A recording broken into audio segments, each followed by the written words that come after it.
Okay, hi. Okay, so Okay, thank you. it's interesting. I'm actually going to want to talk to you a little bit about Hanukkah because I still want to bring this energy of Hanukkah into this time of year. And I'm just talking to you about the new year in general. So it's very interesting, like when you see, what do people do for the new year? What's the big thing in the secular world that everybody loves to do for the new year? Resolutions. Yeah, resolutions. And where do they all like to go? What's a big attraction in New York City? The dropping of the ball. Yes, the dropping of the ball. So I was really thinking about it, and it's an interesting concept, this idea of watching the ball drop. Because in life in general, we never say we want to see the ball drop. We see the opposite. We usually say, like, hold on to the ball. Don't let the ball drop. That's really the expression, is we don't want to let the ball drop. So if you look at Judaism, I really feel like that's very much our mantra. We don't want to see the ball drop. And what we want is, like, we want to continue this beautiful inheritance that we were given, right? It talks about, Torah, like the inheritance of Torah. That's what we were given. An inheritance of our mission. It's something that we never want to drop. I don't want to ever watch that ball drop. The opposite. I want to carry the ball as long as I can. And then what do I do with that ball? Pass it on to the next. Exactly. Beautiful. You pass it on to the next generation. Like, that's what you want. You want to leave like this legacy behind you, right? So some of the values, like if you look at what are the Torah's values, like love and family and giving, like these are the kinds of things I don't want to drop the ball on. I want to pass them on. So when you look at the story of Hanukkah, that's exactly what was going on. The ball was being dropped. Okay, Jewish people were forgetting who they are. Assimilation was incredible. There was something called the Hellenists, like people who became so secular, so Greek, that they were literally turning on their fellow Jews. And they were the ones telling, the authorities, the Jews are not listening, the Jews are rebelling, blah, blah, blah, blah, blah. They themselves were like that. So it's really important for us to understand, like, how much self-sacrifice was put into this story, because this light of Hanukkah has to take us all the way until Pesach. And really, its message is with us throughout the year. So I was like thinking, on New Year's, they had this terrible terrorist attack in New Orleans. Did anybody hear about that? Yes, Yeah, in New Orleans and in front of the Trump Towers in Los Angeles, I think. Like, and it was such a like dark way to start the year. And I was thinking to myself, though, the people in Israel, like there was just a terrorist attack again right now, right? In near Kidumim in the Shamron. And I really like, you feel for them, like how much, do you know what I mean? We endure to be able to hold on to this ball. Like we're not giving it up, right? Just like the Maccabim, they refuse to give it up. And in the end, like Baruch Hashem, like we always say, it's all good in the end. And it's the way it ends is the way it is. Do you know what I mean? And we're seeing how much effort is put in. And in the end, Baruch Hashem, like what's the story of Hanukkah? You put a lot of effort in, you have a lot of what we call self-sacrifice, and you witness incredible miracles. And that's the Jewish people. Like to me, every soldier today on the front, and everyone even living in Eretz Yisrael, every wife and child whose father or brother or sister has to be in the army, like we have to really appreciate that these are Jewish heroes. These are Maccabees. They really are. And that they're self-sacrificing for all of us. And it's like something for us to like say, you know what, Hashem, just like you saved the Jewish people, the Jewish Maccabee in the past, please save him today. And we fight because we realize we will win.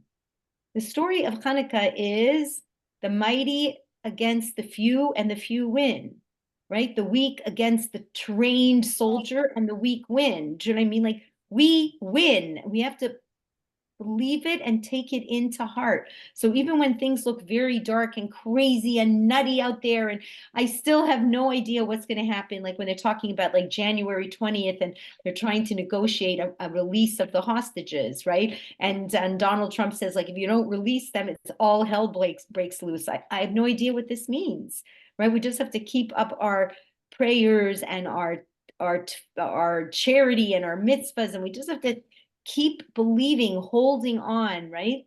That this will go well. So it's interesting. How many days is Hanukkah? 8. 8. 8. Excellent. So who we know on Pesach when we sing that song Echad Miyadeya, right? You know that song? Okay, so Yeah. I'm going to ask you and you fill it in. Shmona Miyadeya. It's at Pesach. Yeah, no, try again. Shmona Miyadeya. Anybody know? Echad, do you know? Echad Miyadeya. Echad Elokeinu Pesach. Elokeinu Elok. Okay, so we know that one. So now we've got to know the other one. So Shmona Yemei Milah. That's what it means. Shmona is the days, right, of the bris.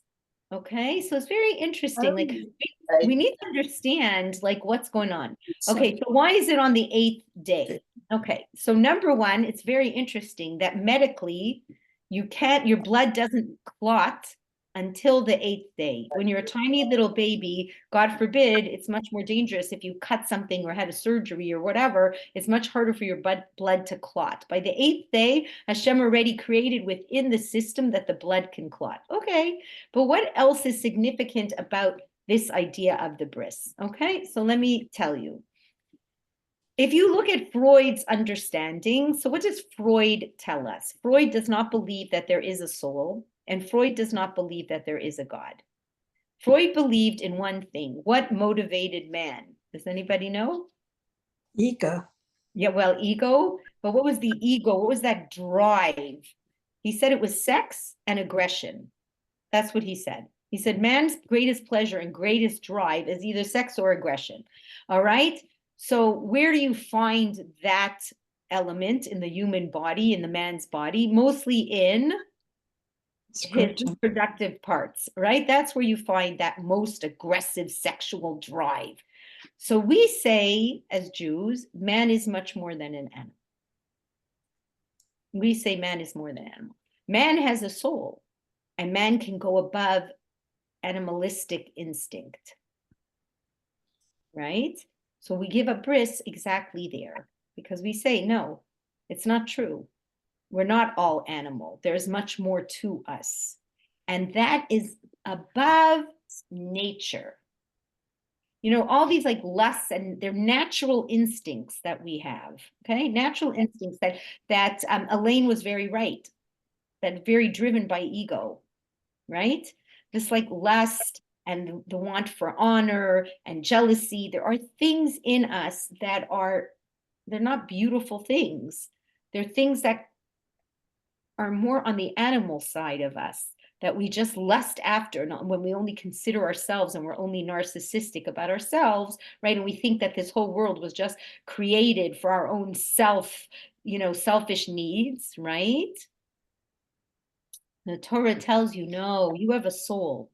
You can go above that nature. You don't have to let these drives take you and destroy you, right? Many of us know people who were destroyed. It's so nice. Look, Phyllis and Jackie together. Woo-hoo! Like you guys are good friends. It's so nice to see lifetime friends. So it's so nice to see the lifetime friends together, right? Like Reva, where's Malka? Okay. Malka's missing. Anyway, it was just an interesting idea. So in Judaism, 8 is always above nature. 8 means we've like the world, if you think about it, listen to this. If you look, the world with the number 7, there's a lot of 7s in the world that complete the set.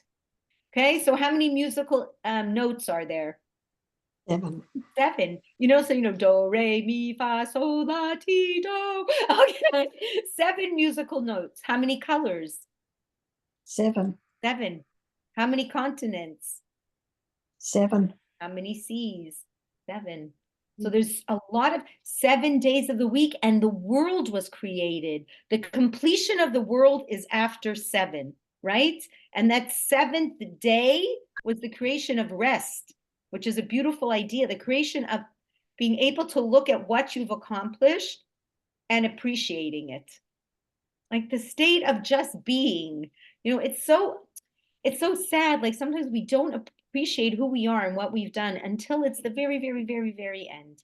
I was at a levaya yesterday, and then they were speaking about this woman. She was amazing in our shul, Sneer's mother. I don't know if anyone knows who I'm talking about. Sneer's mother passed away. So I was at the funeral, and it was just so like they were just talking about what a wonderful mother and friend and sister and aunt. And sometimes like while you're that mother, while you're that friend, while you're that sister, while you're that aunt, while you're not thinking about what you're really doing. You don't realize how you're impacting on people's lives and how important you are to people.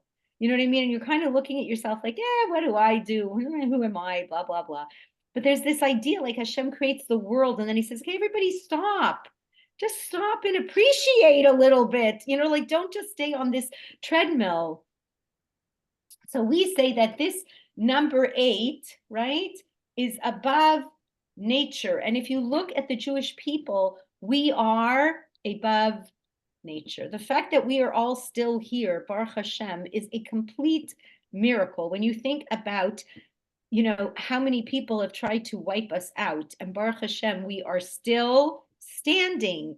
And you're seeing it today even more than ever. Like we're just sort of in la la land. We're not realizing it. Like we're not stopping to appreciate it. But when you really think about it, it's a miraculous reality that we are watching right now. All right.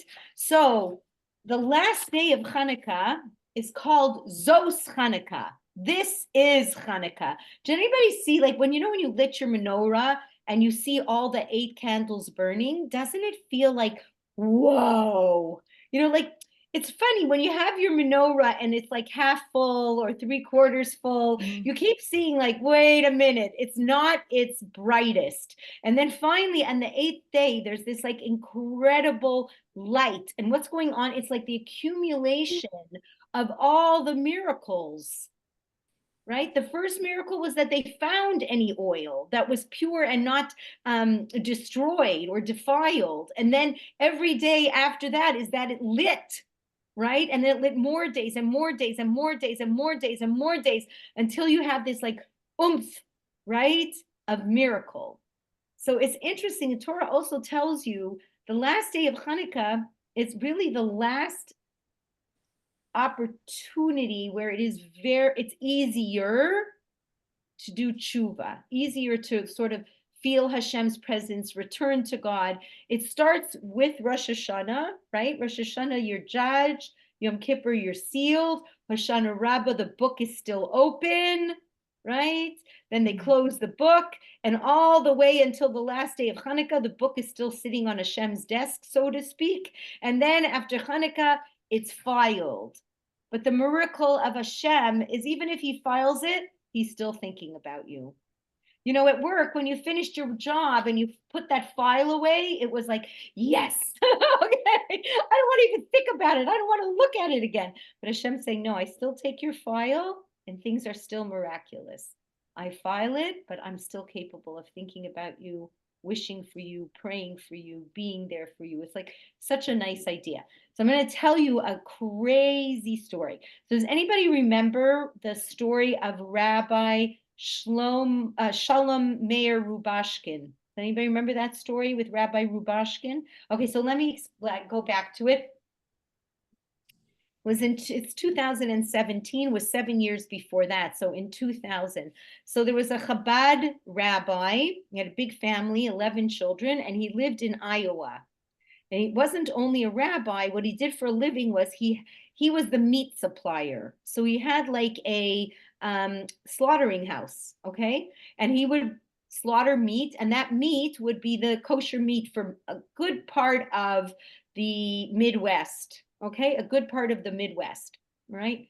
So PETA, do you know what PETA is? Does everybody know who PETA is? PETA is an organization that loves animals, right?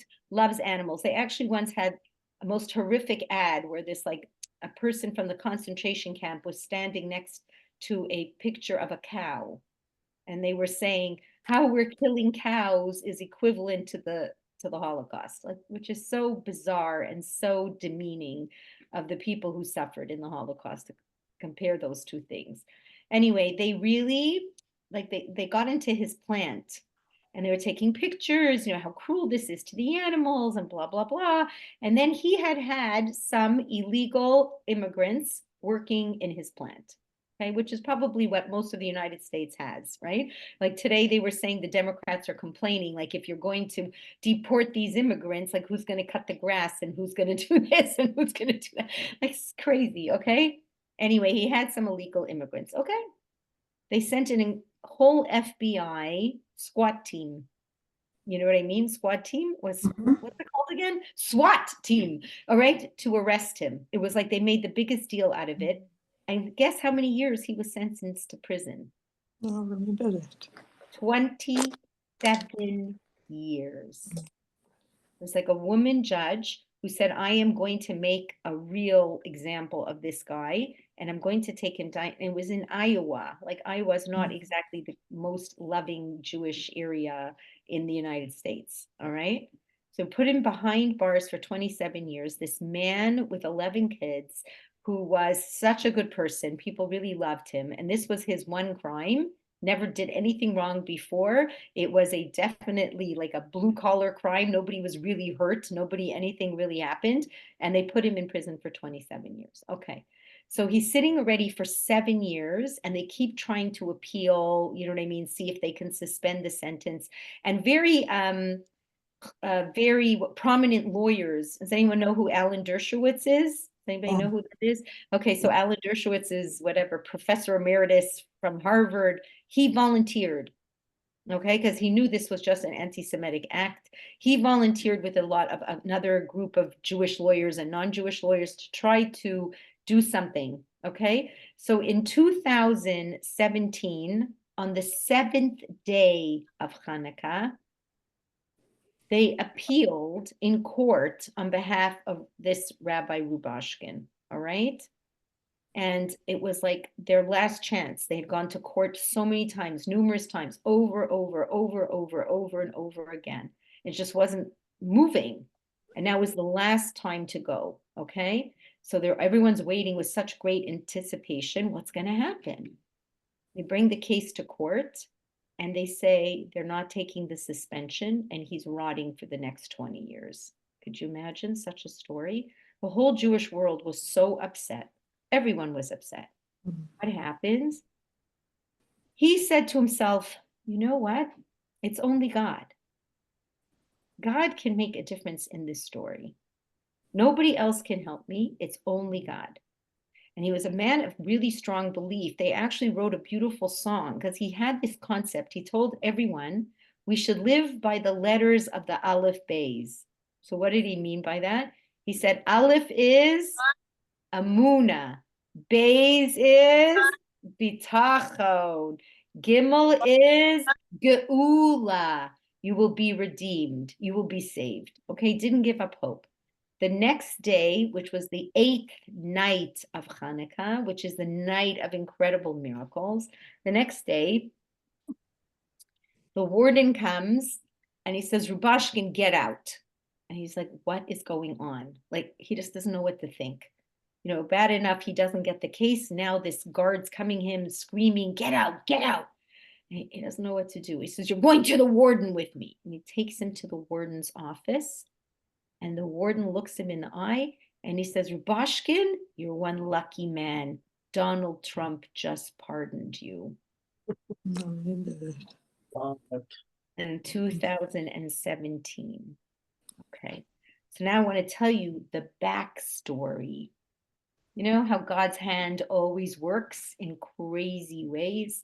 So there was this incredible family and they were interviewed by Rabbi Hisler, okay, on Matzav, which is a news, it's like almost like a news channel, right? You can look it up, you can Google Matzav. It's a news channel that specifically just works with news for the Jewish community, right?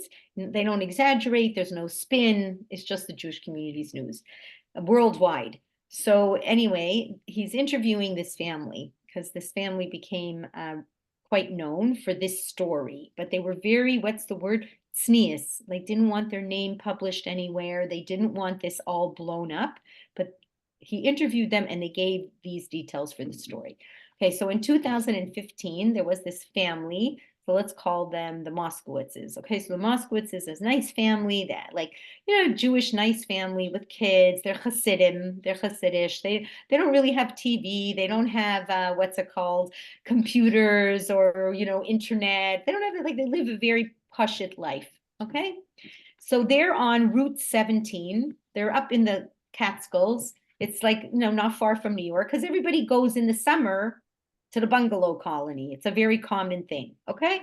So it's 2015. They're driving on Route 17. They've got a bunch of kids in the car. And then the car starts making noises. All right. So now they're like, oh boy, they're not so comfortable. And sometimes your car can smell like rubber, burning rubber. They got really nervous. So they pull to the side. Okay, they open the trunk of the car and they're waiting on Route 17. There figures a lot of Jewish people going because so many people, back and forth from New York going to the bungalow colony. They got their thumbs out like somebody, help us. And this woman pulls over with this big van and she goes, hi, is there anything I could do for you, to the Moskowitzes? And they go, yeah, unfortunately, our car, it smells funny. We're worried. She goes, you know what? I live very close. I'm in the bungalow, not far. And you know what? It's a Sunday. You're not going to find a mechanic so easily, but there's a guy in the bungalow, very handy man. He'll help you for sure. Okay. So she goes, you know what? Follow me. Like, is your car okay? Like, yeah, I'm like, to go for another 10, 15 minutes, they felt it was okay. But the kids were anxious. You know how like little kids, once you stop and everything, the kids get really nervous, right? So the kids are like, no, we can't go. We're scared. So this woman, she says, you know what? Don't be afraid. I'll take the kids in my van and you, the parents, go in the car. Fine. They follow, they get into the bungalow colony, they find this mechanic, the mechanic helps with the car, and she's like schmoozing with the wife, and she says to him, I was listening to your kids and we were talking, we played Jewish geography, like when you go, oh, do you know this one and you know that one, and so she said, they said that you know this person, and she says, the lady from the van, she says, yeah, that's my nephew. I know him. So she goes, well, we're related to this guy. And she goes, really? Your nephew, he's very close to my husband. He's like his best friend. They go, really? Who's your husband? Rabbi Rubashkin. Oh my gosh. So this family goes, what? You must be Leah Rubashkin, his wife. She goes, yeah, that's me. They go, oh, we're so sorry. We heard what happened to your husband and, we really wish you well. And she goes, yeah, but we have faith. He's going to get out. He's going to get out. And then she says to them, you know what? I want you to come to my house. It's late. I don't want you going back on the highway. Even if your car is fixed, come, you'll have a barbecue by us. Okay. So she serves them a barbecue. She had a large family, and one of the kids was special needs. Okay, so one of Leah Rubashkin's kids is a little bit of is autistic. And one of these Moskowitz kids is also not so well. Had a lot of medical issues. Okay, so everybody's having the barbecue together, and they're really enjoying each other's company. And then they part ways.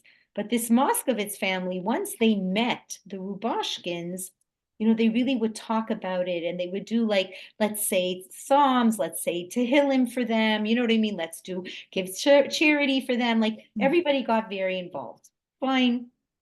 Okay, so so the years have gone by. Now, this Moskowitz family, that special needs child that they had, that medically challenged child, he used to every year be eligible for the Make-A-Wish Foundation. Did anybody ever hear of this foundation? Yeah, Make-A-Wish Foundation. So it's a foundation that gives opportunities for people who are really not well, almost chronically ill, usually, right? You can ask, and sometimes they can grant your wish. So for some people, Disneyland or whatever. So for him, it was always a trip to Israel with his whole family, because it was a very big family. It'd be so expensive, they'll never be able to get to Israel. That was every year, except in 2017, he had a different wish. So what was the wish? His wish was that he could see Donald Trump. That was his wish. Okay. So the foundation wrote back to the family, and they said a lot of kids wish to see the president. You want to see the top athlete, you want to see the president. Okay, you want to see someone important. So they said, the way we distinguish is you have to write us why you want to see the president. Okay. So the mother said to this boy, Mrs. Moskowitz says to her son, like, Shlomi, why is it that you want to go see Donald Trump? So he said, you know why? Because I want to ask him to free Rubashkin.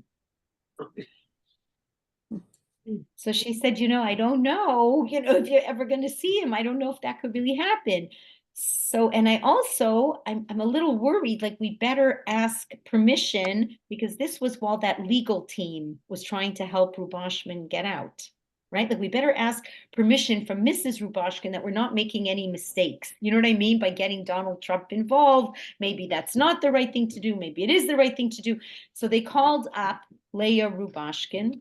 And Leah Rubashkin said, I'm not sure, but I want you to speak to Alan Dershowitz, because he's the head of the team of lawyers. And let's just make sure we're not doing, you know what I mean? Like, how, if it gets into the wrong news hands and they can exaggerate the story, make something up. So she said, we need to speak to Alan Dershowitz. Okay, fine. So they contact Alan Dershowitz's office. Alan Dershowitz says, you need to send me a letter. Like I need it in writing, what this boy wants. Why does he want to see the president? The whole deal. So the mother says to the boy, I am not going to write anything. You're going to dictate it to me. I don't want to say your feelings. You have to say them yourself. So he wrote this whole letter, and in it he wrote, like, I'm a disabled person. I always have people helping me. I can't do anything without someone coming and help me. And now I want to help someone else. Please give me this chance that I could help another person. And I know, he said, how hard it must be for Mrs. Rubashkin, because when you have a child that's sick, right? If you don't have the father there, it makes it so much harder. And that's what he wrote in this letter, okay? The letter got to Alan Dershowitz. And where did Alan Dershowitz take it? Trump. What else? Exactly. He took it to Trump. And when Donald Trump pardoned Rubashkin, that letter was sitting right on the table. And after Rubashkin got out, he went specifically to meet this boy and to thank him personally for everything he had done. So it's just a crazy story. And that all happened on the 8th night of Hanukkah, the 8th day of Hanukkah, right after it looked like everything was lost, right? Right in the morning on the 7th, they said, forget it. You're never getting out. We're not going to review this anymore. And then, Keheref Ayin, everything can change. So it's just like a moment for us to understand, like, there is hope. I don't know what's going to happen. I really don't know. I'm totally just davening that, this thing with the hostages could finally end. Like, it's just impossible to even fathom, like already over a year. Do you know what I mean? Like to fathom that this is such a long time. So you just have to, we don't know. You don't know where this, salvation will come. And I'm just davening very, Hope very. they would laugh. What? Sorry? Laugh. Yes. We're all davening. We're all davening. So Mirza Hashem. But it's just to show you like this power of Hanukkah, the power of hope, the power of a miracle. But what you do see, you have to put your skin in the game for those miracles. Everybody put their kishkas in. And even if at the end, maybe that letter, turned it, but all of us were davening, all of our prayers, nothing is wasted. You're just piling it and piling it and piling it until it can finally collapse, open up, and the amazing miracle can happen. So if you take a look at that, it's the same miracles. Like, it's very interesting when you look at the last week's parsha, where Yosef, like, his whole life looks so dark, so black, so this, so that, and he's languishing in prison, right? And he's told these the butler and the baker of King Paro, he tells them the dreams, right? And then one really does get killed, just like he said, the baker does get killed. And the other one does go back to, serve as the butler. And Yosef even says to him, like, don't forget me, and the butler's like, yeah, sure. And out he goes, right? And then Paro has these dreams. He's very agitated. He's very worried. And this butler is like getting nervous because he's thinking, oh my gosh, if he ever finds out that there is this Jew in jail who could interpret these dreams and I didn't tell him, he's going to be really angry at me. So let me tell him. And then he tells him. And then suddenly everything changes. Like, you know, Yosef comes out of jail. He's washed up. He looks presentable. He's, beautiful. He's ready for his moment. He interprets the dreams and he doesn't take any credit. He doesn't say, oh, I'm going to be able to tell you these dreams. No problem. Like I got this. He says, you know what? Whatever I'm able to tell you is because Hashem gave me that blessing. And now I will tell you what I understand from Hashem's understanding, not from my own. And then boing, bang on with the dream, and then what happens? He becomes a viceroy. Becomes the viceroy of Egypt. He becomes the longest living political leader. He led for 80 years as the viceroy of Egypt. Like when you think about this, so there's a process. Say that again, Tanya, sorry. You know what I like is you're making me aware the solution was there in the prison all this time for 2 years, and it's always there, and there's answers here, but that's just wonderful. Thank you. That's beautiful. So that's what it is. It's like a process, right? And then you reach it. It's just such a beautiful story. So now we have to know the character, to understand all of the characters in these stories. Like Yehuda, right? Remember, Yehuda is his son. Yehuda is the one who is going to represent among the Jewish people leadership, right? Like David HaMelech, King David, comes from the tribe of Yehuda, and they're destined for leadership.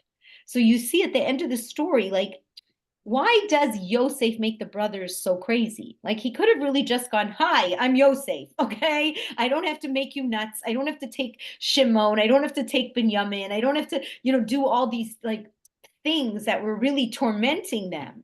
So what was the reason?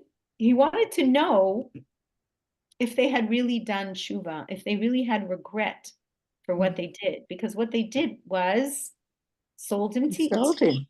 Yeah, made the father miserable for 22 years.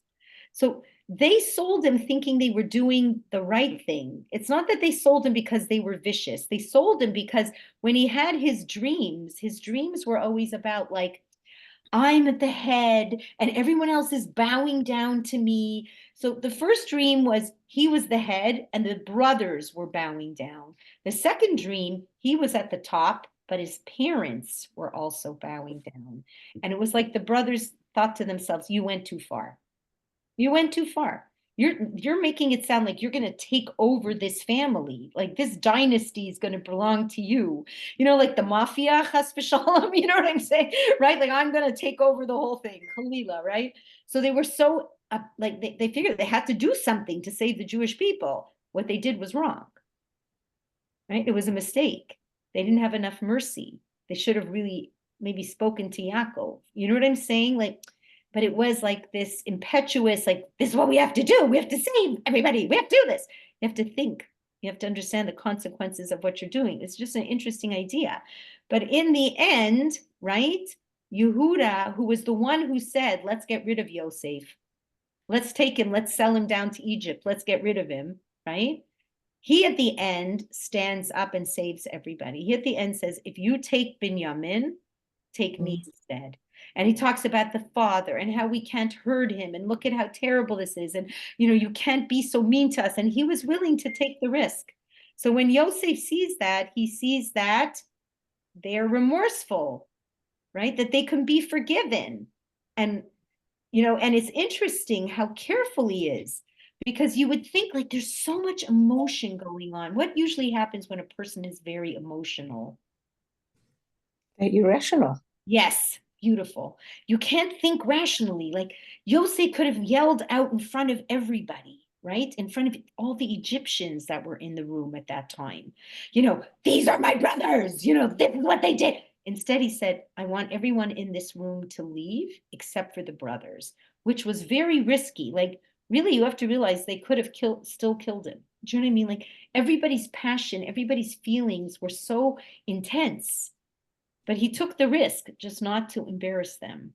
And then he says to them, Ani Yosef ha'od avichai. He said, I am Yosef. I'm Yosef, your brother, and I'm Yosef, the viceroy of Egypt. Like, in other words, you know, all those dreams I had about you guys bowing down to me? Guess what? They came true. All right. This is the moment. Now you were thinking, oh my gosh, like he could like really take revenge. He doesn't take one drop of revenge. The Torah tells you when he said, I want every man to leave, it goes back to what Elaine said. When he said, I want every man to leave, he said, I want my ego to leave. Like not just the people in the room, but my ego, I'm and calm myself down. He said, you know why I came down here? He said, like he said to the brothers, look, I'm not the one to punish you. This was the choice you made. Some people can make choices to be someone's happy story, and some people can make choices to be someone's miserable story. Hashem will take care of those choices that me and you make. Yosef said, I'm not taking care of that. He said, I came down here to save the world, and I came down here because Elohim wanted me to come down. Which attribute of God is Elohim? Mercy or justice? Mercy. Try again. Yes. Justice. Right? So what does that mean when he said that? Good try, Phyllis. No, really. I'm so happy you tried. So justice, what does he mean when he said it was the attribute of justice? Meaning, you know what? I wasn't the smartest brother. I also deserved it. I like he would tattletale. He was like, you know, he wanted everyone to be perfect. So he'd go to his father and say, you know, they're doing this and this one's doing that and this one's, you know, like nobody likes a tattletale, you know? So he would be tattletaling. And then the idea of like wearing the coat, and it was a mistake. It was a mistake. It says in the Torah that Yaakov realized he made a mistake when he gave him that coat. Do you know what I mean? He gave him this like beautiful coat that made him look more, you know, above everyone else. And he did it on like he did it from a good place because he knew one day he would be this great leader. But for the brothers at that moment in time, right, when you play like favoritism, it's very hard, you know, like when you have a family, right, you have to deal with everybody equally, even when they're not on equal standing, right? Like some kids could have more money, some kids have less money, but when you're giving out money, what do you have to do? Equal. Everybody the Have to same. be equal. Like if you, it's very, very hard for kids to understand otherwise, right? Like it's hard, right? This is a hard reality. Jealous brother.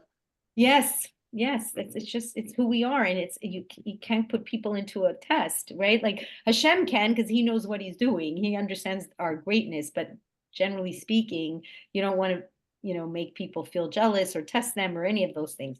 So I just like I found this whole reality, like this story and the story of Hanukkah, they're all at the same time because what's going on? These people had to go so above nature. So you need to hear the end of the story with Yosef. It's unbelievable. Okay, so Yosef loved his father. Can you imagine being, you know, sent down to Egypt for 22 years? He can't talk back to his family. They made this oath. They made a huge promise that they forced him to promise. And every brother forced each other to promise they would never reveal what the story really was. Like, so it's interesting. Yosef's younger brother is Binyamin. He was the only one who was not part of this. He was still at home. He was a young kid. So he was at home. He never even knew anything. So Yosef asks him, what happened? What did the brothers say? Like, what was the story? What did the brothers say? Because, you know, so Binyamin says, you know, this is what they said, that a wild animal came and tore your coat up and killed you. So he goes, you know, it's interesting. You know why they said that? I'll tell you the truth. He said, I was kidnapped. This is what he told them. Okay. I was kidnapped, and the kidnapper, he loved my coat. So he put my coat on, and then he went into a cave, and we heard this noise. And this animal must have killed him. And meanwhile, the other kidnappers ran with me and took me, and they sold me. Do you see what I'm saying? So when the brothers found that coat, that was true. Of course it wasn't. Do you know what I mean? But he told it to Binyamin, so Binyamin would never suspect the brothers. And then until Yaakov passed away, he never let himself be alone with Yaakov. Could you imagine? He never let himself be alone with Yaakov. So that Yaakov would never ask him, tell me what the real story was. And so that the brothers would never be worried that he was really tattletaling, you know what I mean? And bringing up the whole story again. Like, it's really unbelievable. Interesting. Mm. It's really interesting. So this is what it means when we talk about that the Jewish people are above nature. It's not just the miracles. It's who we are as a people, that we can go through so much, right? And yet we can still have emunah and have bitachon and hold on and still try our best to smile at someone else and to give to someone else and to still care and to still, that's above nature, right? So I think we we have to appreciate like who we are and where we come from, and and take this light and the lessons of this parsha with us for the next months and months and months and months, you know what I mean? Because we are where we are, and we still need to see the light in the tunnel and at the end of the tunnel and around the tunnel and everywhere that it is. Okay, everybody? We're good? Anyone have any questions? Anyone want to ask anything? I just want to say. Yes, and I'd love to hear things. Yes, please. Something I learned several years ago is why Yaakov made the blessing on Joseph's sons, Manasseh, Ephraim, and Manasseh, because there had been so much antagonism with all the brothers going back. I mean, okay, Cain and Abel weren't Jewish, but there was the, yes, for sure. Then Isaac and Ishmael, yes, and Esau and Jacob, and yes, so exactly. Ephraim and Manasseh were the only two who got on. There yes. was no, what's the name? So that's why the yes, and also another thing that's true 100%. And another thing is that they were born in exile. They weren't born in Israel. They were born really among like the Egyptians, and they still didn't assimilate. And that was also for us, because we're going to be thousands of years outside of Israel. Like it's almost, we have lived more in exile than we've lived in Israel. Do you know what I mean? With a temple, with God, we've lived more without, and we've had to really hold the torch. So that was another reason, but that was really good, Marie. Thank you so much. Anyone else want to say something, or we're good? Oh, thank you so much. Thank you. That was amazing. Yeah, thank you so much. Everyone have a wonderful, good, beautiful day. And I'm so happy I saw you guys. Enjoy, okay, everyone? Thanks so much, Gail. You're welcome. Thank you for coming. All